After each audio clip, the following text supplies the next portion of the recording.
भारतातील मतदार राजा किती जागरूक आणि विचार करून मतदान करणार आहे याचं उत्तम उदाहरण बारामती मतदारसंघात बघायला मिळाले। लोकसभा निवडणुकीत ज्या सुप्रिया सुळेंना बारामती मतदारसंघातून 48,000चं लीड होतं, त्याच बारामती मतदारसंघात अजित पवारांना 1 लाखांचं मताधिक्य हे बारामतीच्या मतदारांनी दिले। नव्या नेतृत्वाला संधी द्या असं आवाहन शरद पवारांनी करूनही मतदारांनी अजितदादांनाच पसंती दिली आहे। विशेष म्हणजे ही निवडणूक किती एकतर्फी होती याचेही आकडे आता समोर आलेत। तर पाहूयात बारामतीच्या मतदारांनी अजितदादांना कसा एकतर्फी कौल दिलाय ते। विधानसभा निवडणुकीमध्ये बारामतीची लढत अटीतटीची होईल असं चित्र रंगवलं गेलं होतं। हाय व्होल्टेज लढत म्हणून राज्यात महिनाभर ही निवडणूक गाजली। प्रत्यक्षात अतिशय एकतर्फी अशीच ही लढत झाली। या लढतीमध्ये अजित पवार यांनी युगेंद्र पवार यांचा लाखाच्या मताधिक्याने पराभव केला आणि बारामतीवर आपलंच वर्चस्व असल्याचं आठव्यांदा सिद्ध केलं। यामागे बारामतीकरांचा विचार विकास हाच होता।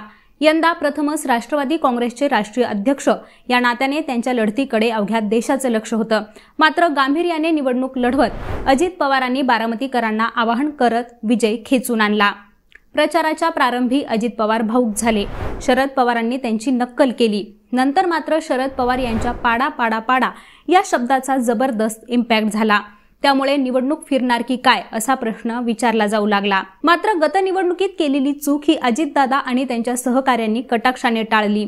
बारामतीत अजित पवार यांनी शरद पवार यांच्यावर कुठंच टीका केली नाही। अगदी सांगता सभेतही पवार यांच्याबद्दल एक चकार शब्दही अजितदादांनी उच्चारला नाही। त्याचा प्रत्यक्ष लाभच अजितदादांना झाला। दुसऱ्या बाजूला शरद पवार आणि सुप्रिया सुळे या दोन्ही नेत्यांनी लोकसभेप्रमाणे विधानसभेला प्रचारासाठी वेळ दिला नाही। सांगता सभेतही शरद पवार यांच्याकडून क्लिअर मेसेज मतदारांना दिला नाही। प्रचार काळात त्यांनी अजित पवार यांच्या कामाविषयी तक्रार केली नाही, परंतु नव्या पिढीला संधी दिली पाहिजे असं मत व्यक्त केलं। या सगळ्यातूनच जायचा तो संदेश गेला।